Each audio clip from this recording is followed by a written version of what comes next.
Meu nome é Jacir Ferreira da Silva. Eu sou natural do estado de Minas Gerais, cidade Pirapetinga. A vida lá é uma vida muito simples. A nossa residência era uma residência dessas casas que aparece às vezes em algum vídeo, de barro, coberta de sapê. Uma coisa muito simples. Vocês tinham laje na casa de vocês? Não era laje, cobertura de sapê. De sapê. Toda a estrutura era de madeira. Uma casa de interior que muita gente conhece. Isso, estou falando da época de 1933, foi o ano que eu nasci. E hoje estou com 84 anos. A alimentação, nós tínhamos que produzir tudo. Não tinha supermercado, ninguém conhecia supermercado. A única coisa que a gente comprava, sal. Basicamente sal. Por quê? O resto tudo era produzido pela gente, pela família. A minha família era composta de meu pai, João Ferreira da Silva, e Dona Isolina, minha mãe, Isolina de Souza Lima. Eu, Jaci Ferreira da Silva, como eu já falei, e a minha irmã, Darcy, mesmo sobrenome. Bom, até 12 anos de idade, foi quando nós viemos para o Rio de Janeiro. Eu nunca tinha tomado conhecimento de médico. Nunca tomei nenhum comprimido para dor de barriga, dor de cabeça. Para criança, médicos, remédio para vacinas. Vacina não existia. O primeiro remédio que eu tomei para dor de barriga ou coisa parecida, eu estava com 12 anos. 12 anos de idade. Meu primeiro refrigerante, a mesma idade, 12 anos, eu tomei o primeiro Guaraná da minha vida. Nessa época o senhor veio para o Rio, né? Justamente nessa época, em 1945, quando terminou a guerra. As mulheres usavam calça naquela época? A vestimenta. Calça, não usava. Vestido simples. O pano da época, a maioria dos vestidos não tinha, conforme agora você chega na loja e compra um vestido. E essa camisa que o senhor está usando agora, vocês usavam naquela época? Tinha camisas assim? As camisas, alguma coisa era feita até de saco de estopa. Saco de farinha, de trigo, ou desse tipo. Não tinha esse tipo de roupa. Lá no interior, no interior da roça, chamado roça, não existia. Conforme já foi dito, o sapato andava descalço. Eu não sei se muita gente deve conhecer do interior, sapê. Era justamente o sapê que a gente fazia a cobertura das casas. Por isso tem aquela música, uma casa de sapê, né? Isso é real. A casinha de sapê, isso é a coisa mais correta, uma música. E o sapê, o que é? O que é o sapê? O sapê é um capim que muitos têm chamado colonial, que é um capim que cresce muito. Só que o sapê é diferente. Ele tem um broto que parece um espinho, uma coisa horrível. A gente pisava, cravava em nosso pé, conforme já foi dito. A gente não tinha sapato. O pessoal não tinha sapato. Por quê? Porque a gente morava no interior e vivia de roça.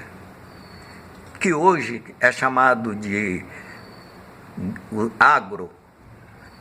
agroindústria. Não tem mais roça familiar. Então a gente vivia...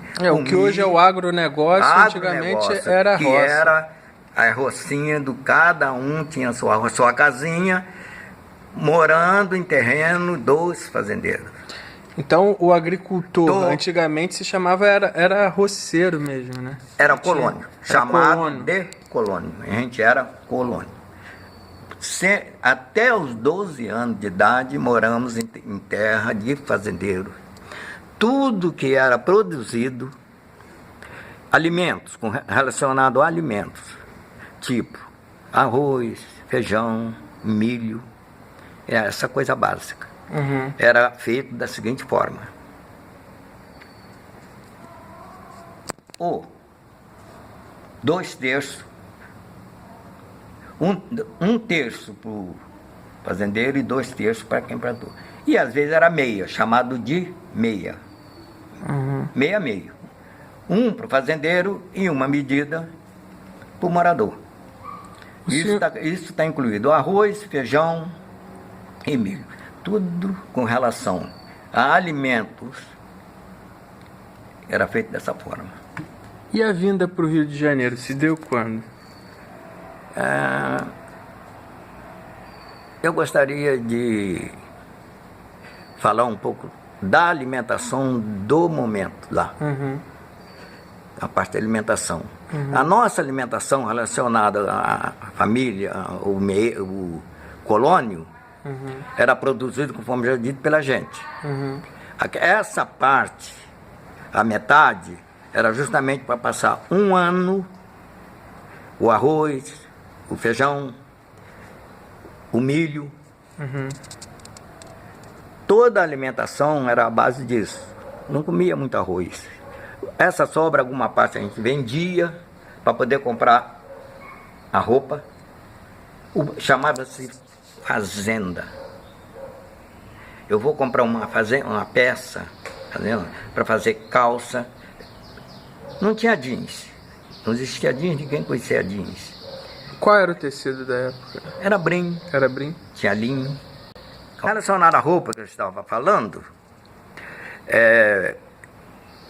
da época que todo mundo pode ver, da época de 30, na década de 30, 40, até 40, 1940, 45, o uso do chapéu era indispensável.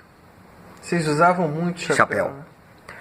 Na roça era o mesmo chapéu? Tinha dois daqui? tipos de chapéu. Chapéu de palha, que era usado no trabalho da lavoura, capinar, colher milho, colher arroz, feijão. Cada colheita dessa tinha um sistema próprio. O milho, vamos começar pelo milho. Muita gente conhece, eu da cidade não conhece como é que é um pé de milho. Pé de milho cresce 2 metros, 2,5 metros, dá 4 espigas, 3 espigas, é alta. Então, a gente tinha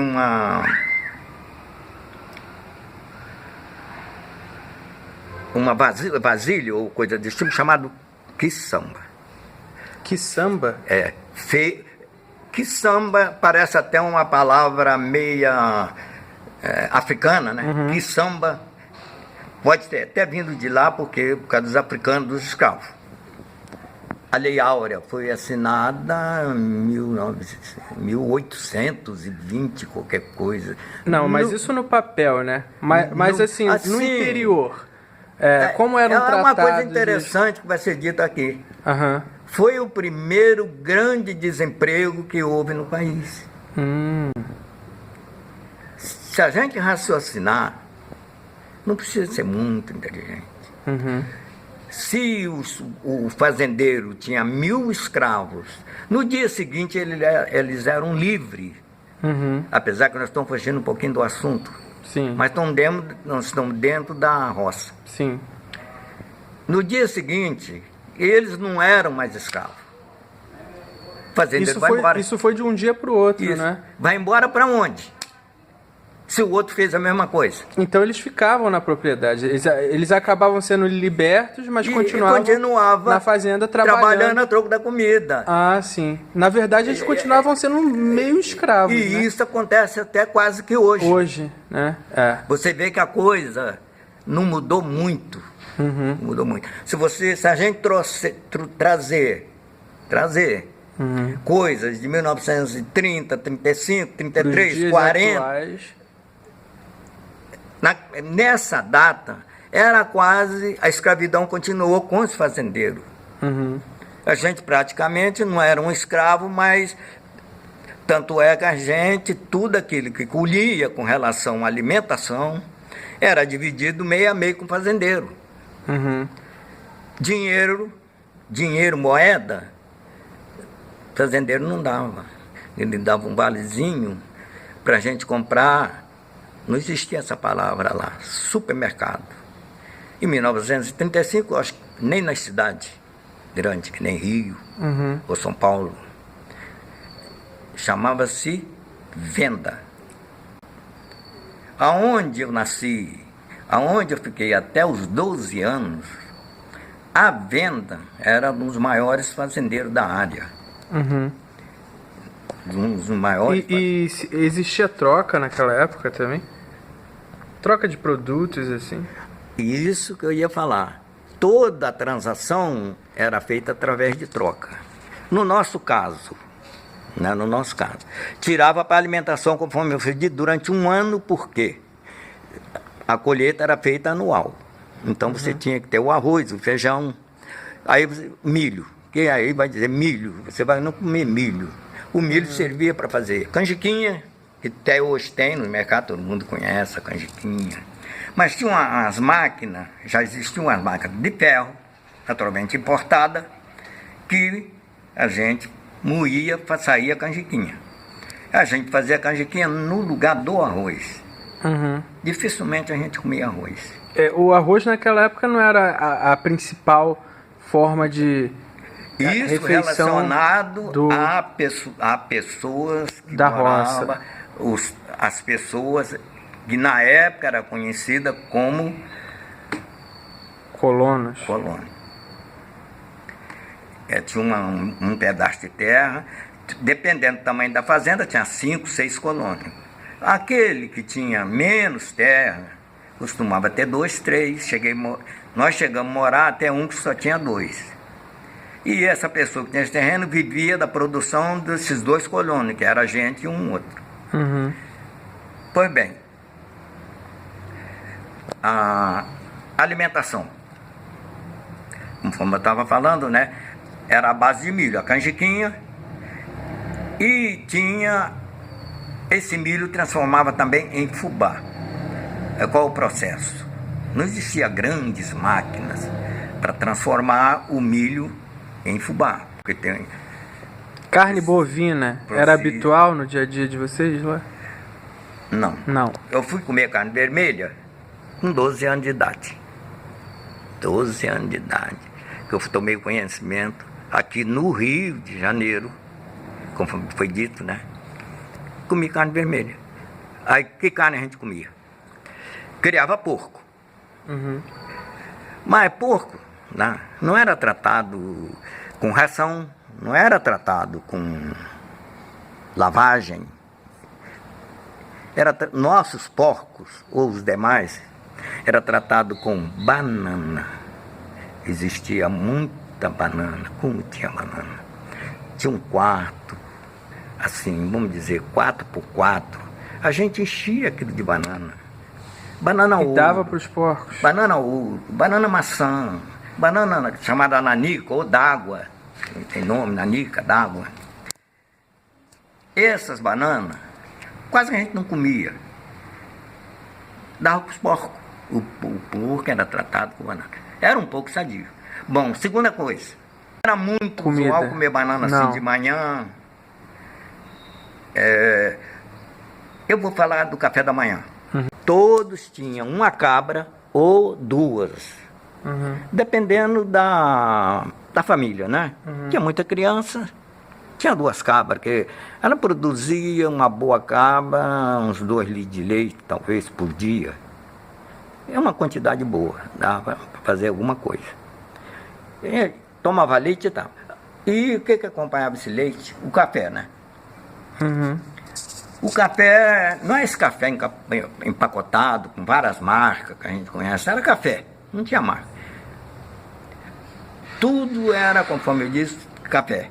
A gente pegava o café, botava para secar no terreiro, secava, socava ele todo mundo já deve ter ouvido em pilão. No pilão. Pilão. E tem a mão de pilão. Toda casa tinha duas. Vamos socar café. Bom,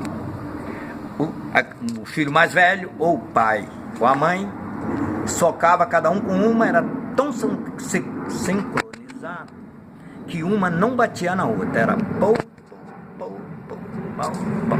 E aquilo ia tirar na casca, ia soltando o grão. Pegava numa peneira grande, que conhece peneira, até hoje existe, não de arame, era tudo feita de bambu, tinha um pessoal que fazia, e peneirava esse café, ia limpando, ia peneirando, batia, socava de novo até ele ficar limpinho. Então nós temos um café sem a casca, limpo. Guardava ele, torrava ele, sendo que todas as panelas eram de ferro. Dois motivos. Primeiro, que a gente não conhecia panela de alumínio e nem de outro material, era ferro. Chaleira, frigideira, panela de vários tamanhos. Era tudo de ferro. Todas elas de ferro.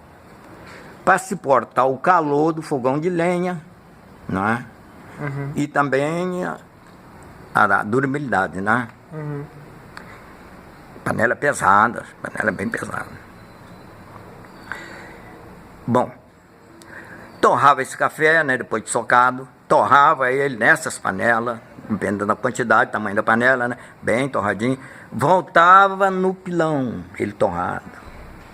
E de novo, 2 mãos de pilão. Socava até ele ficar no ponto de fazer o café. Nessa época, qual era a mídia que vocês tinham? Mídia? Mídia. Tinha algum tipo de mídia naquela época? Não, a gente não conhecia essa palavra. Não existia? Não, podia existir, mas a gente não conhecia. Mídia. Existia rádio naquela época? Não tinha rádio. A cidade é uma coisa interessante. O céu pode estar estrelado, a lua pode estar linda. A gente não vê. Não vê. Por quê? A luminosidade, a luz, ela mata o brilho do esplendor. A gente vive de uma luz artificial. A luz verdadeira, a luz da estrela, da lua. Você precisa ver no interior a claridade que tem uma lua. Ela ilumina um caminho para você. Na cidade não acontece isso. Tinha contato com rádio e muito menos jornais. Notícia levava anos para chegar a qualquer coisa lá, informações de cidade grande, São Paulo, Rio, geralmente não chegava. Sim. A gente não conhecia açúcar refinado. E era café Eu vim sem conhecer açúcar refinada 12 anos de idade. E como que vocês tomavam café? Rapadura.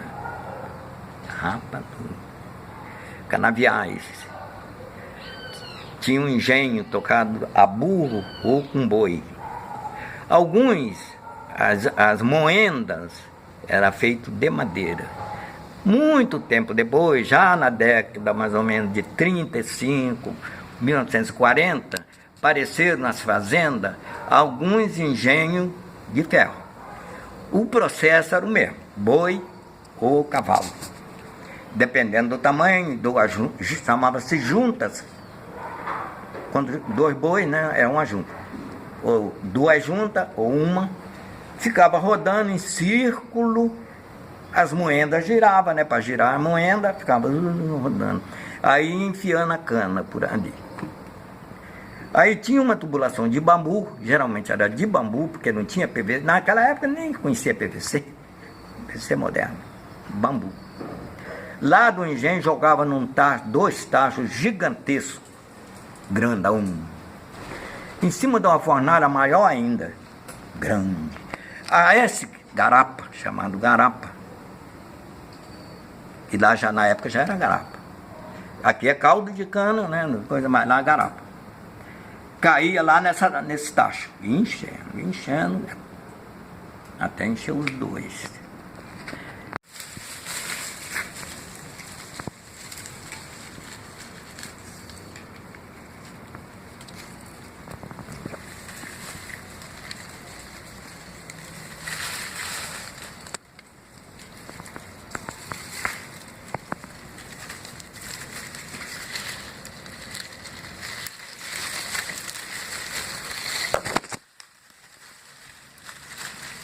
caiu.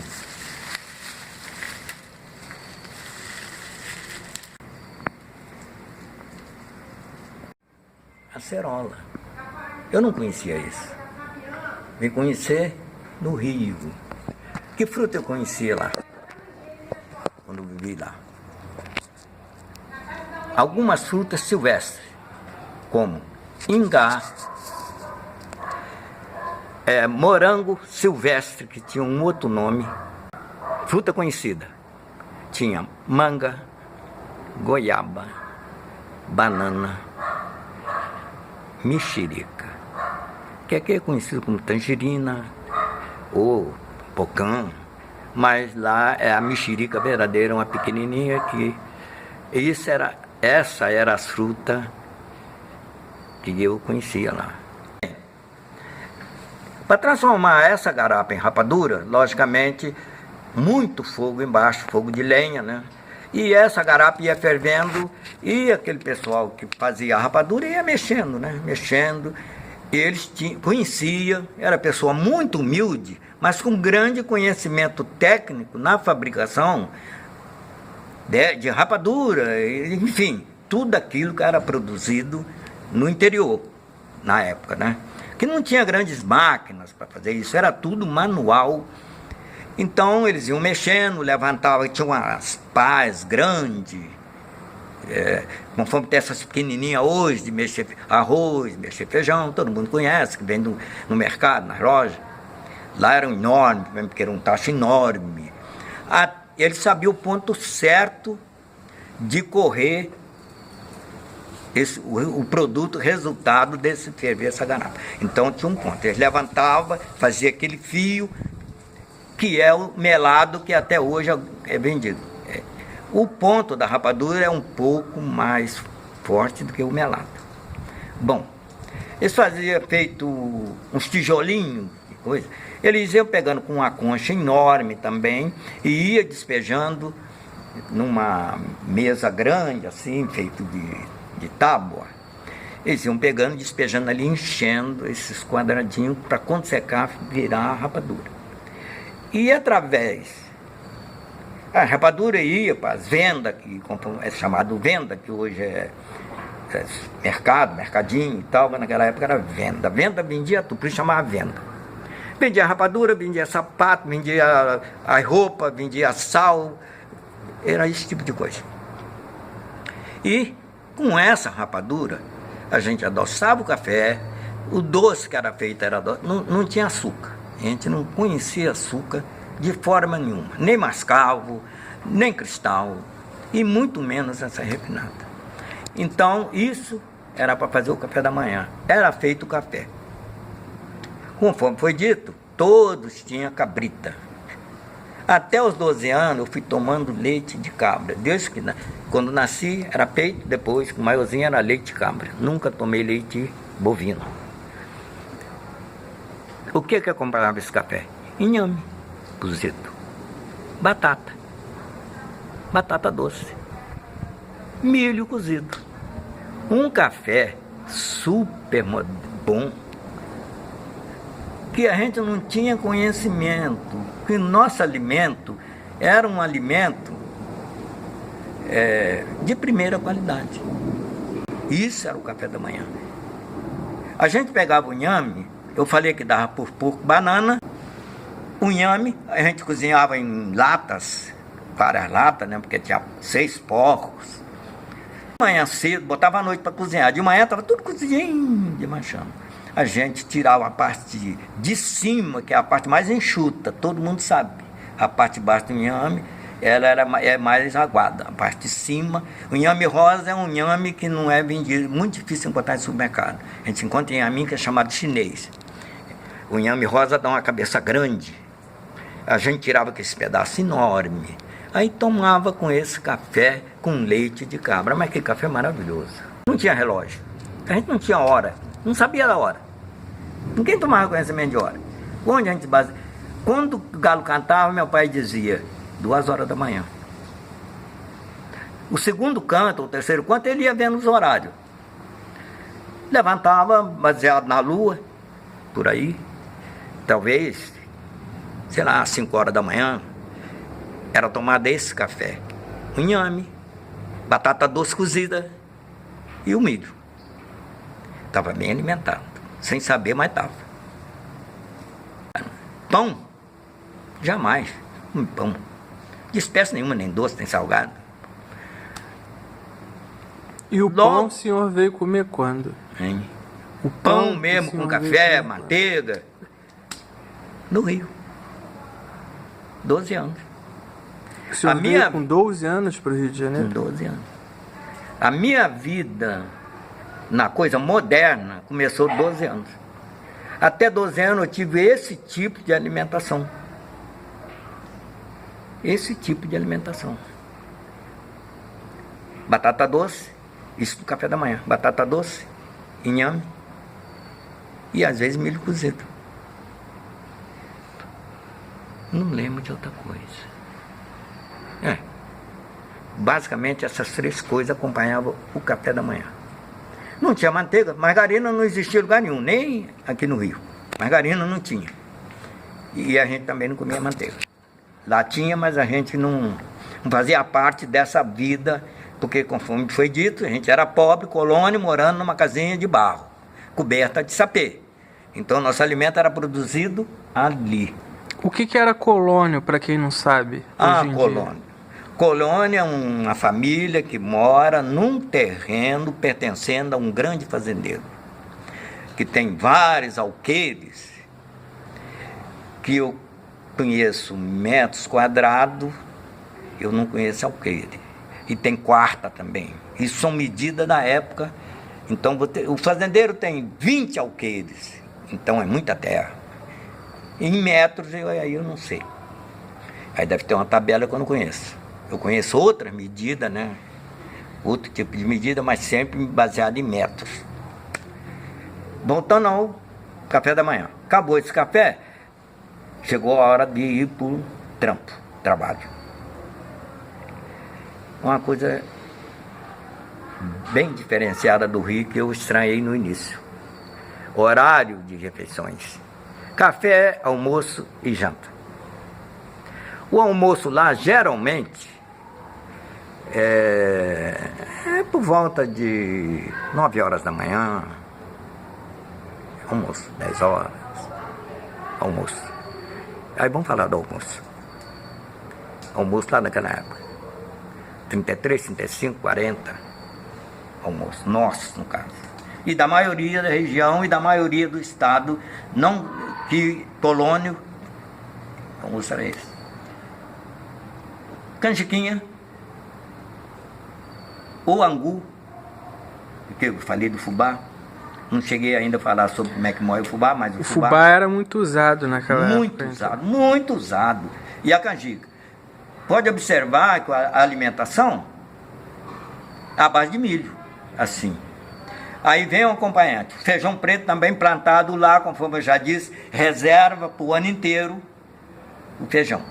Não era costume botar a pele, botar coisa, pé de porco no feijão, era só o feijão.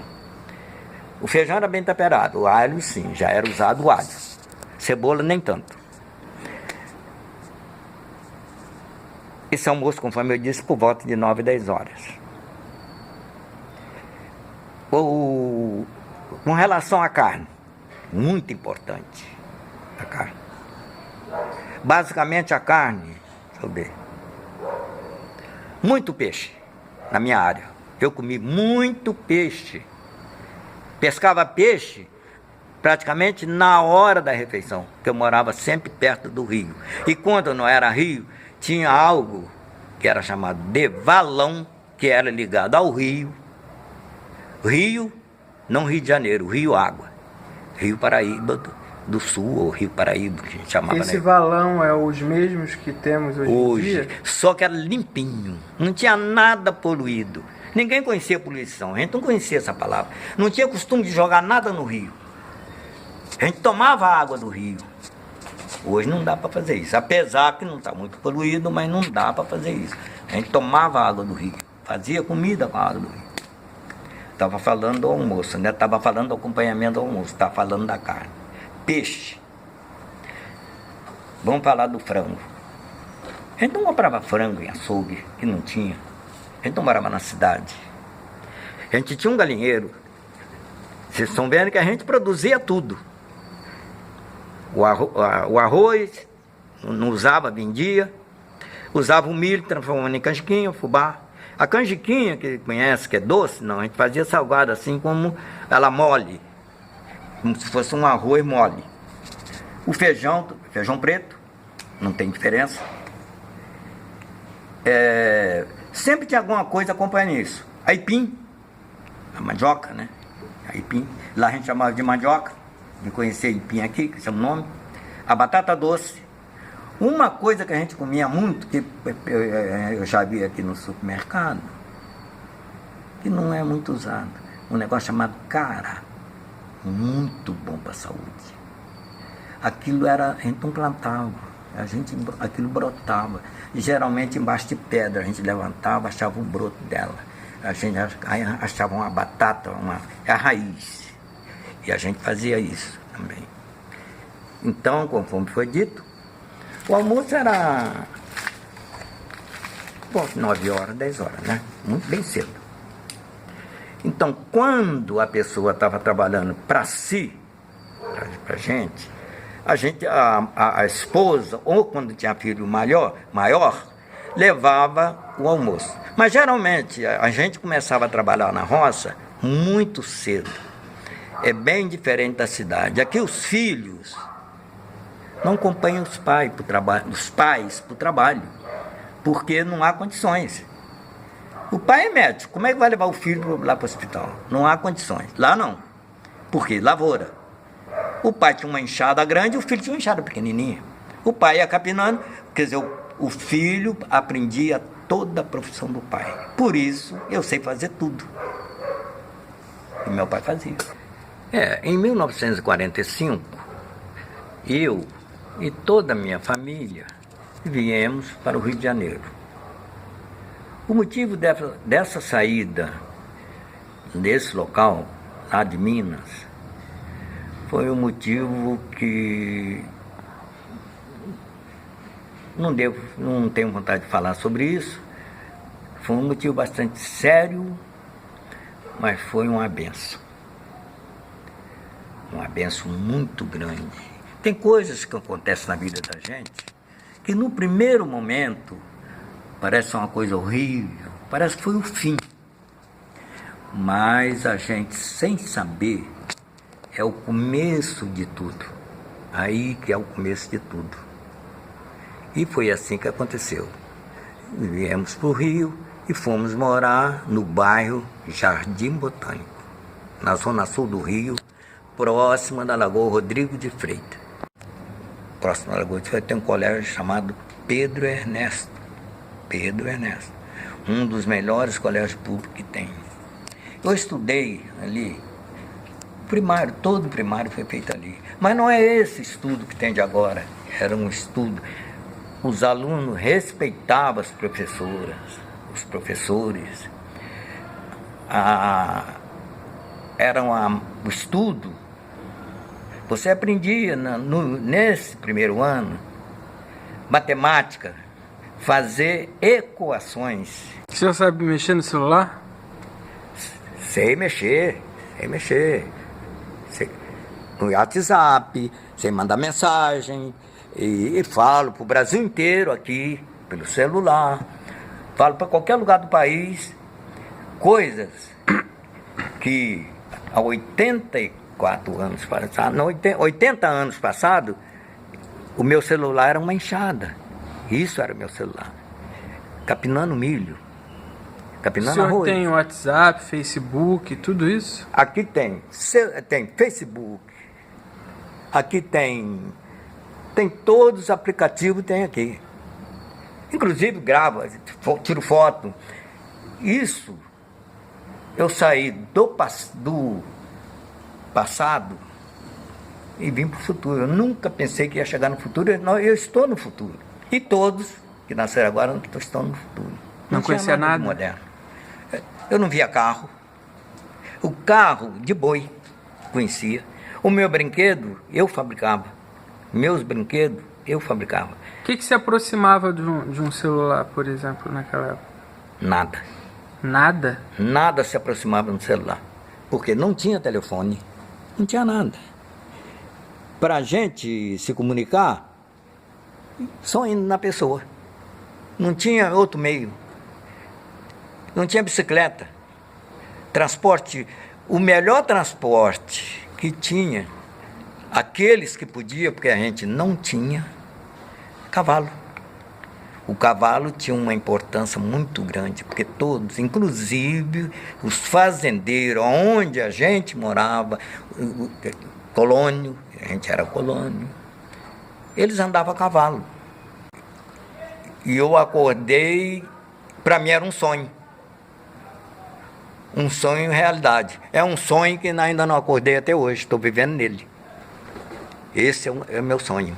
Um sonho que eu estava adormecido, né? E sonhei que estava numa grande cidade. E é isso, meu sonho. Arrumei um emprego logo, com 4, 5 dias já estava trabalhando. Mas eu falei, eu não posso continuar nesse emprego.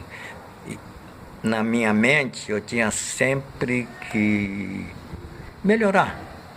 Eu estava na cidade, aí abri um campo, uma outra vida. Um verdadeiro sonho, é como se estivesse num paraíso ali. Ali estava tudo na sua frente. Pois bem, conforme eu estava falando, estudei no Colégio Pedro Ernesto. E estudando, acostumado a trabalhar muito, o meu foco era trabalho. Mas sabia também que tinha que estudar. Então eu estudei 5 anos nesse colégio. 5 anos. E é o que eu tenho, esses 5 anos. Nesses 5 anos, eu aprendi tudo que uma pessoa que tem foco no trabalho precisa. Não precisa de muito. Só precisa de inteligência, boa vontade, perseverança e sempre procurar aprender. Procurar aprender cada vez mais. Não tem idade. Não tem idade. Não tem 20, não tem 30, não tem 50. Tem que estar sempre aprendendo. Nesse momento eu estou aprendendo a lidar com outras coisas. Um celular moderno. Eu não tinha computador. Tem computador. Estou aprendendo. 84 anos. Então nunca é tarde para a pessoa aprender. Porque se eu tivesse continuado lá em Minas, naquela cidade, naquela roça, naquele colônio, nesse momento eu não estava falando, eu estava na enxada capinando, eu estava quebrando milho, eu estava colhendo café, ou quem sabe dentro de uma água colhendo arroz. Naquela época, os moradores, na situação nossa, eles tinham que plantar para sobreviver. Porque você não achava arroz empacotado, você não tinha feijão em saquinho, você não tinha várias marcas de fubá. Canjiquinha tem até hoje, várias marcas. Mas isso tudo não estava pronto. Você tinha que fazer. Você tinha que fazer. Tinha que saber. E isso vem dos pais, vem dos avós, vem dos pais e vem na gente. Nunca me conformei no emprego. Eu costumo ficar muito tempo no mesmo emprego. Mas nesse muito tempo, eu não fico parado ali, naquele ponto. Eu chego, a minha ideia é modificar. Se me der chance dentro daquele emprego, a minha ideia foi sempre trabalhar numa grande empresa. Como eu vou trabalhar numa grande empresa se o meu estudo é pequeno? É por engano. Você, com pouco estudo, você pode entrar numa grande empresa. É você ter boa vontade e perseverança. E eu perseverei muito para entrar na primeira grande empresa. Eu fui pulando. Farmácia, como falei. Eu não fiquei varrendo a farmácia. Eu varri a farmácia durante 4, 5 meses. Passei para o balcão. Porque eu varri a farmácia, quando chegava uma pessoa, eu atendia. E ali fui atendendo. O patrão foi observando. Me tirou do negócio de varrer a farmácia, botou outro e eu passei pro balcão. Conseguia ler qualquer receita. Olha que receita de médico não é fácil de você ler. Eu não sei como que agora hoje eu não leio. Eu não sei explicar o motivo, mas eu lia qualquer receita. O freguês achava, porque eu era bem criança. Eu tinha talvez 15 anos, mas a minha aparência era de 12 anos. Era raquítico. Os fregueses ali, do Jardim Botânico, pessoa rica, não confiavam em mim. Perguntava ao farmacêutico. O farmacêutico olhava, pá. Está tudo correto, é isso mesmo. Uma coisa que aconteceu que eu nunca pensei. Uns 4 ou 5 meses, eu estava aplicando injeções. Não na farmácia, mas na casa dos clientes, gente. É um sonho. Da enxada para entrar numa maçã para aplicar a injeção numa senhora ou num senhor. É um sonho realizado. Um sonho realizado. Mas isso não era tudo para mim. Não era tudo, era o começo. Sempre é o começo. Se der pensar assim, sempre eu estou começando, eu não estou iniciando, eu não estou parado ali. A minha história do militarismo é a história que até hoje funciona da mesma forma.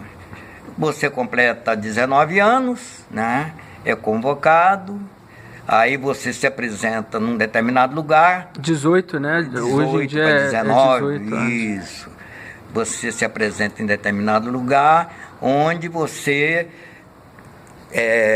recebe o papel para você se apresentar num determinado quartel, onde vai fazer a seleção. Aí você vai passar pelo exame médico. Isso eu estou falando da minha época. Isso eu estou falando da minha época. Você passa pelo exame médico, onde é o exame médico, você é todo medido. Você não é medido com 1,60 m, não. Mede circunferência da sua cabeça, media a sua cabeça. Media a sua cabeça até o queixo. Você media o seu nariz, media no olho esquerdo para o direito, a distância, fazia toda a medida do seu corpo, todo. Tornozelo, não tem mais. Isso era a primeira coisa. Aí marcava a data para você se apresentar num determinado quartel. No meu caso, eu fui designado para artilharia de costa. Que na época, que está tudo desativado, que agora estou falando da minha época, que foi em 1952, que já estava com 19, conforme eu disse, 1933 para 52, 19. Me apresentei.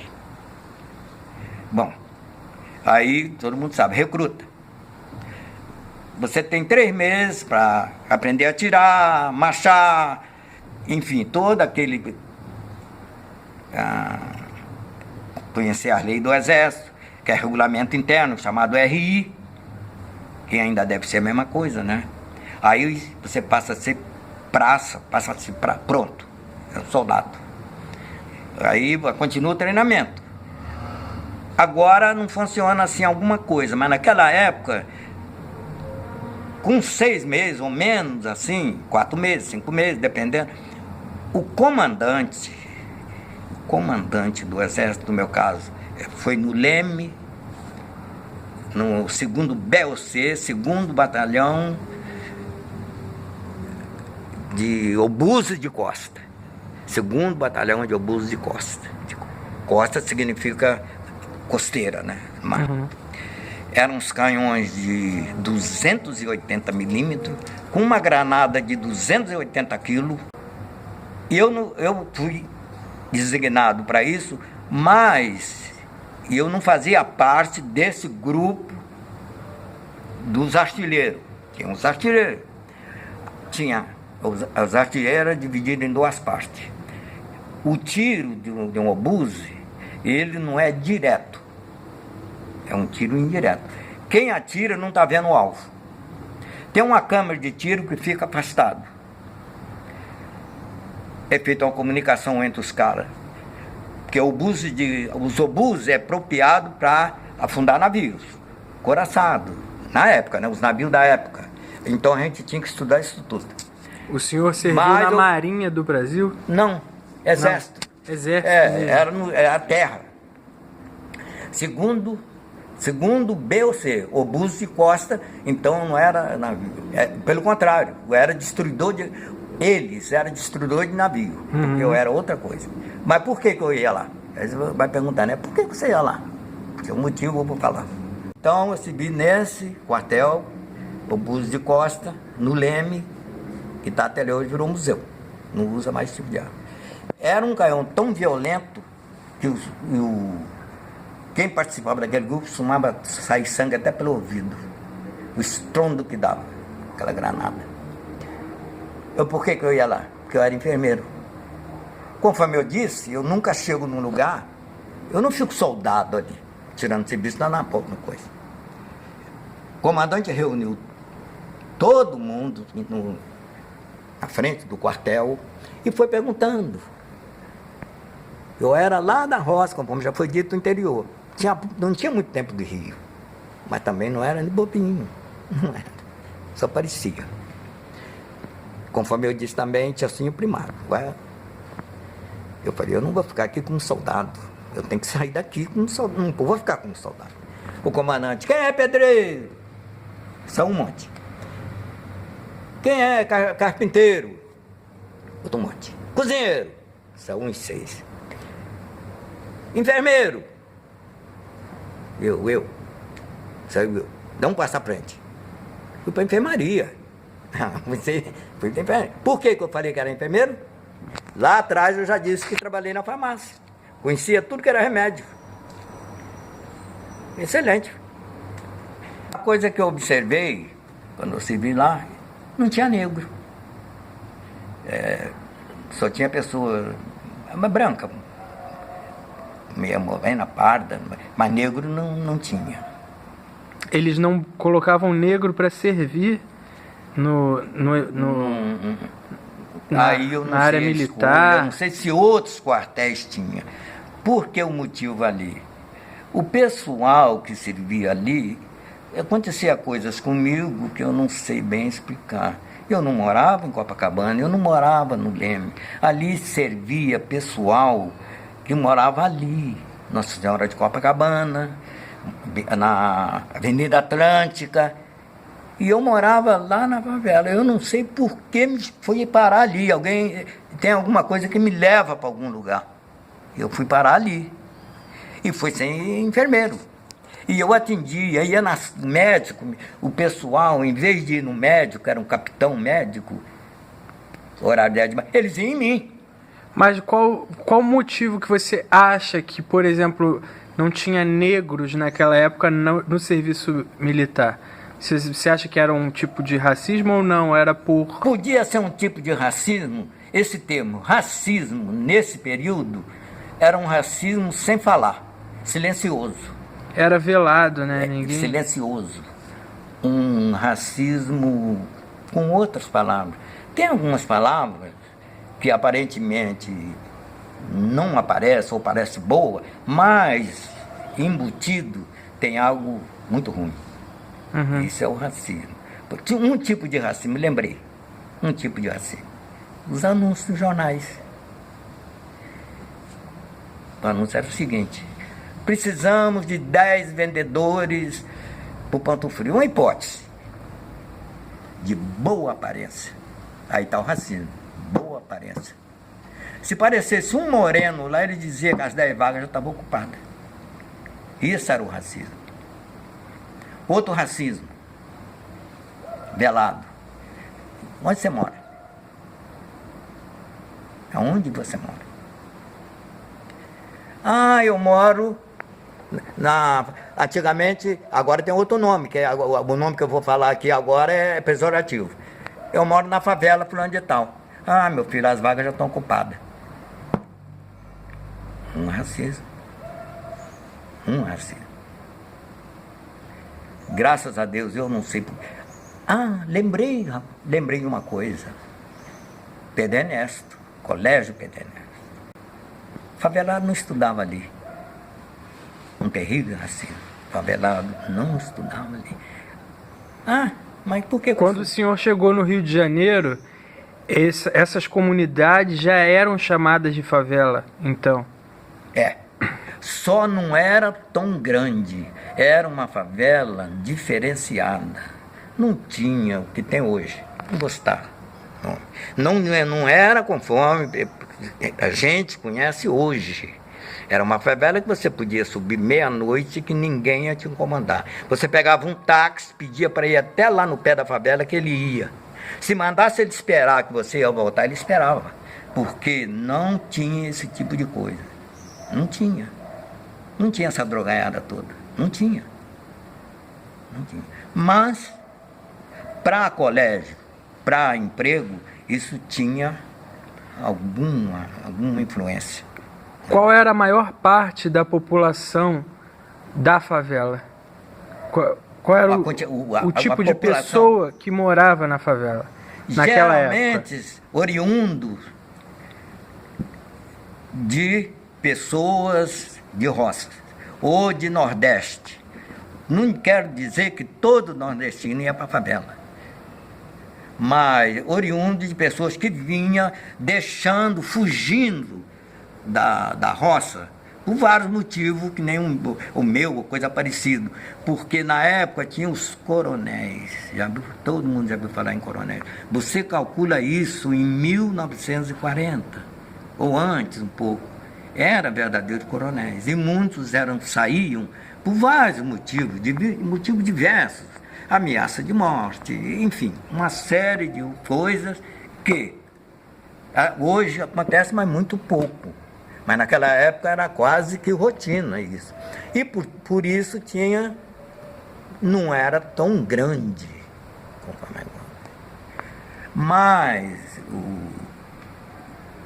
o motivo de eu ter estudado no Pedro Ernesto. Era um colégio onde só estudavam ali os alunos. Eles eram oriundos, moradores de perto da lagoa, pessoas, como dizer, ricas, né? Dinheiro. Nunca o pessoal que morava onde eu morava na favela, não estudava. Nenhum dos que moravam lá estava, só a gente. Ah, mas por quê, né? E por que é especial a gente? A minha mãe veio do interior de Minas, tinha chegado há pouco momento, mas muito inteligente. Uma coisa natural. Ela mentiu para a diretora de um grande colégio, inteligente, enganada por uma roceira, boba. Quando ela foi para o colégio, ela olhou o nome da rua, que saía na rua Jardim Botânico. Maria Angélica, está lá até hoje, o nome da rua. Ela viu um número, ela gravou um número pequeno lá, número 20, ou número 15, ou número 10, não interessa. A primeira pergunta que a diretora perguntou: a senhora mora onde? Ela olhou: Maria Angélica, número 10. Ah, tá bom. Ela não tinha roupa, ela não tinha fisionomia de morar ali naquela casa. Mas ela podia ser empregada lá e dormir e morar lá. E a diretora fez a ficha. E nós estudamos lá, eu, as minhas irmãs e meu irmão. Todos nós estudamos ali.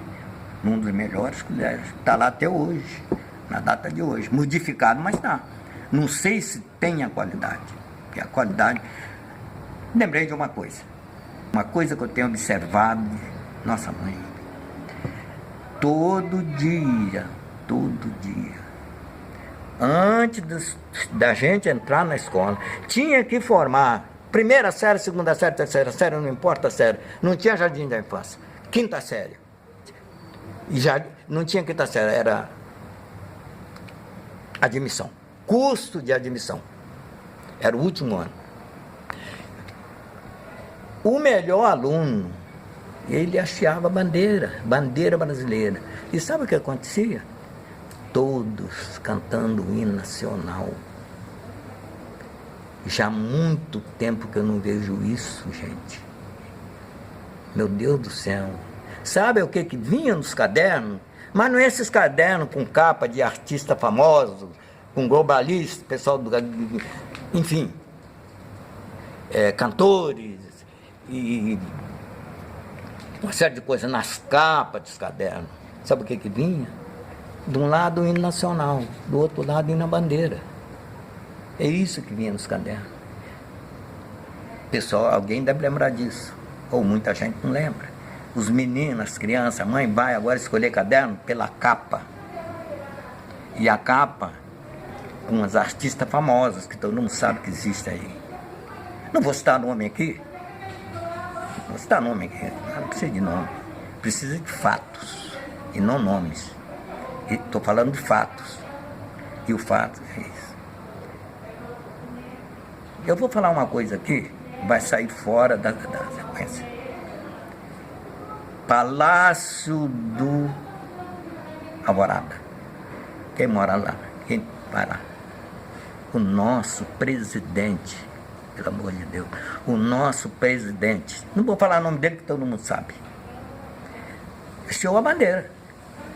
Estiou a bandeira. Sabe quem estiou a bandeira? Um soldado.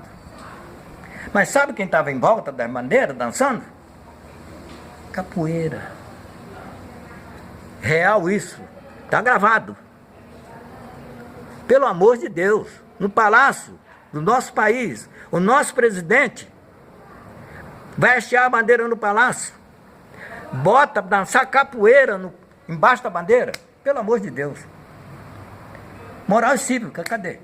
Um dia eu cheguei no colégio, faz pouco tempo, um monte de caderno que eles pediram, livros. Eu falei assim, e quem dá aula de moral cívica aqui? Ele perguntou, o que é isso? Pelo amor de Deus, o que é isso?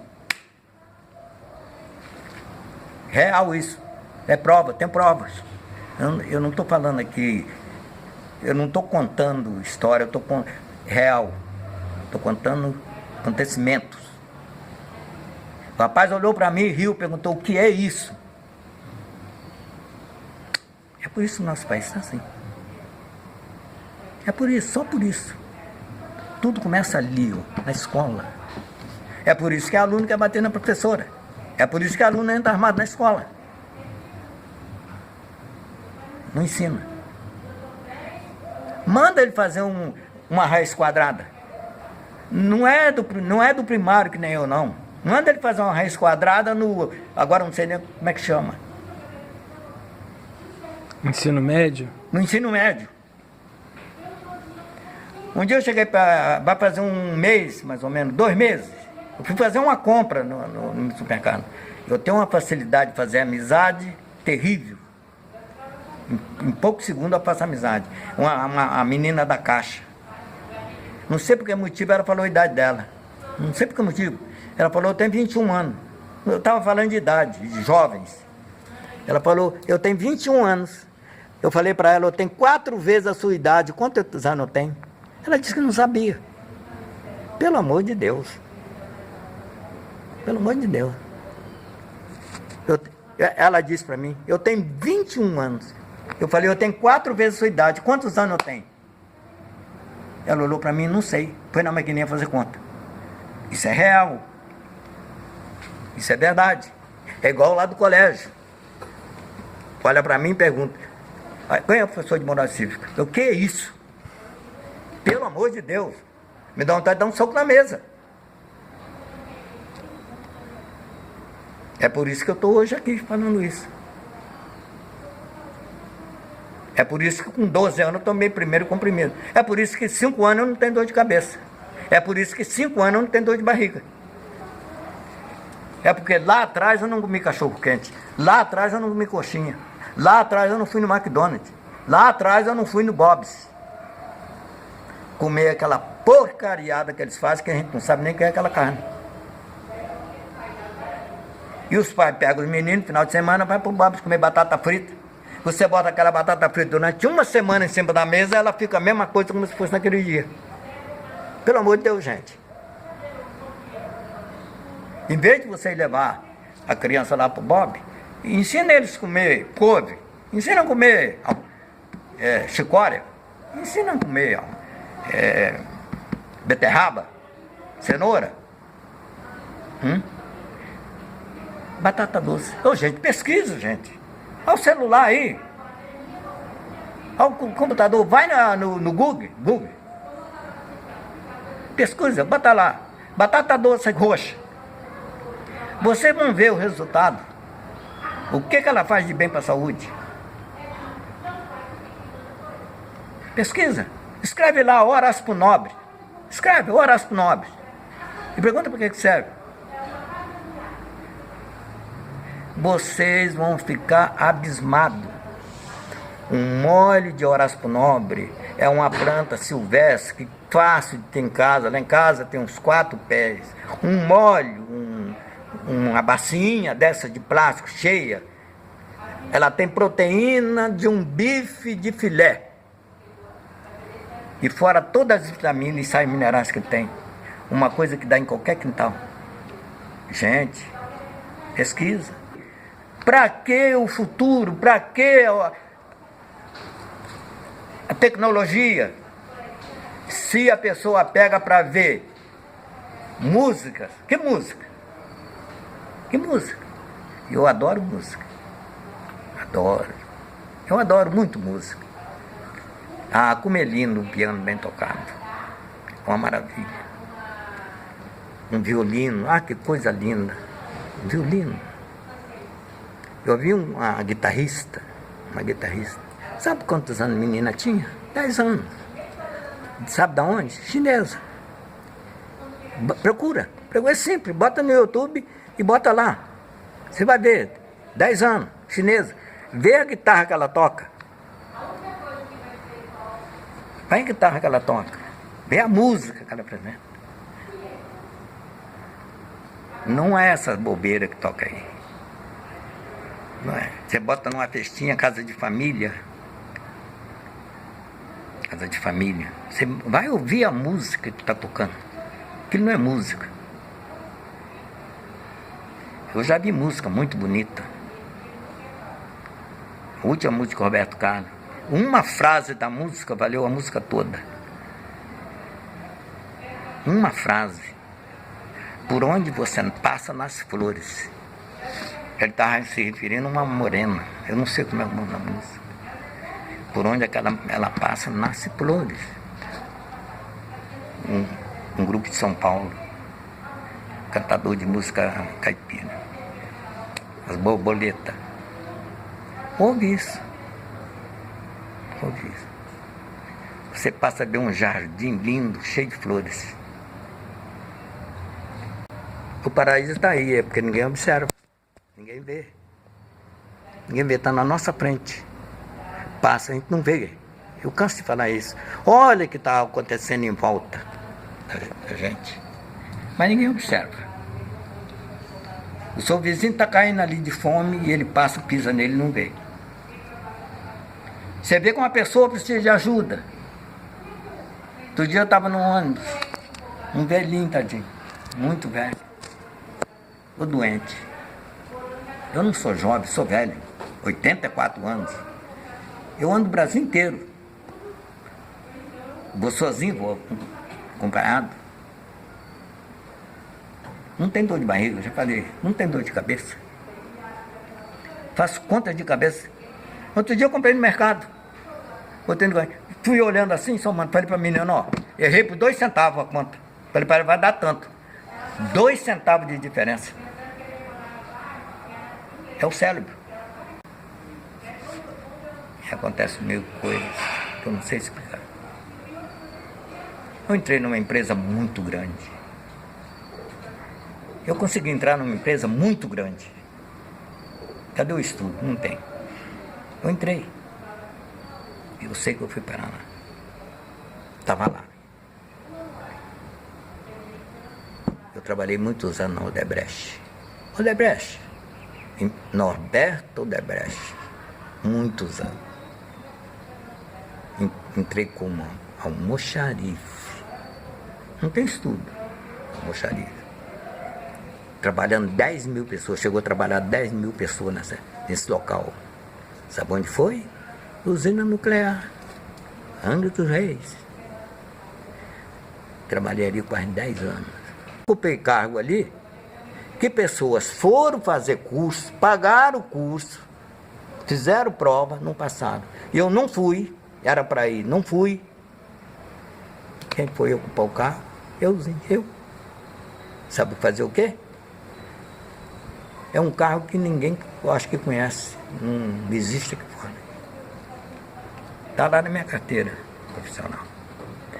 Codificador de materiais. Codificador de materiais. O que é isso? O que é isso? É você pegar um material, fazer uma pesquisa na empresa, se já teve aquele material na empresa, e codificar esse material. Eles me deram um código. Eles me deram o início do código. 0900, só isso. E o resto era por minha conta. 0900. E dali eu dei sequência na codificação. Então, é esse tipo de coisa. Você não é o estudo, é a inteligência. Quantos filhos o senhor tem? 5. Da mesma esposa? Esposa, para ter filho só uma. E eu não sei como lidar com isso. 2 namoradas. Eu acho que, não sei se é bobice, eu não sei. Eu não sei lidar com isso. Ter 2 namoradas. Para que eu quero 2 namoradas? Eu tenho uma, por que eu quero 2 esposas? Quando é uma coisa interessante. Eu não sei quantas pessoas vou te falar. Eu saio com a minha esposa. Agora, né? A segunda esposa. Que a minha faleceu quando faltava 2 meses para 50 anos de casado. 2 meses. 2 anos depois, eu com 70, com 5 anos, 84. Eu tinha 79, 70, mais 80, sei lá. Por aí. Não tem agora. Eu saio com ela na rua. Eu conheço pessoas, vou falar porque eu conheço. A esposa vai lá na frente, ele vai atrás. Ela entra na loja, ele senta na praça. Meu Deus do céu! Pelo amor de Deus! Estou com a minha esposa. Ela para na loja, eu paro. Tudo que ela olha, eu estou observando. Vamos entrar na loja? Vamos. Ela chega na loja. Ela pega uma sandália, ou ela pega uma bolsa, olha. Bonita, né? Ela é muito bonita. Gostou? Gostei. Quanto essa bolsa é tanto? Embrulho. É por isso que eu não sei lidar com 2 pessoas. Toda a minha atenção está ligada àquela pessoa. Aquela pessoa. Tudo que eu faço é ligado naquela pessoa. Uma coisa muito importante. Confiança. Se você desconfiou, acabou. É confiança. Ela chega para mim e fala assim, eu vou para Belém. Ela foi. Falei, vai, tranquilo. Falei, só que eu morei em Belém 2 anos, eu vou te explicar alguma coisa que você não pode falar lá. Aí falei o que era. Falei para ela tudo como é que é lá. Ela foi, ficou o tempo lá e voltou. Eu também estou lá, quando eu venho para o Rio, também não para nada. Então, é por isso que tem pessoas que têm duas mulheres. Eu não sei lidar com isso, não sei. E assim é a minha vida. Tem um segredo de viver para contar para as pessoas? Segredo? Da vida? Segredo. Para manter a vida alegre, feliz? Vida. É muito difícil você transportar a sua vida para uma outra pessoa. É muito difícil você querer para a minha vida, botar na cabeça de uma outra pessoa. Como eu te falei, quando eu tinha uma namorada, eu só tinha ela. Como eu vou falar isso para uma outra pessoa? Você tem que ter só uma namorada, porque senão você vai misturar as duas. Não se pode. Cada um tem que procurar viver a sua vida. Primeira coisa, pontual, palavra. Para mim, a palavra de um cidadão vale por mais do que qualquer assinatura. Palavra para mim é a coisa mais perfeita, mais correta que tem.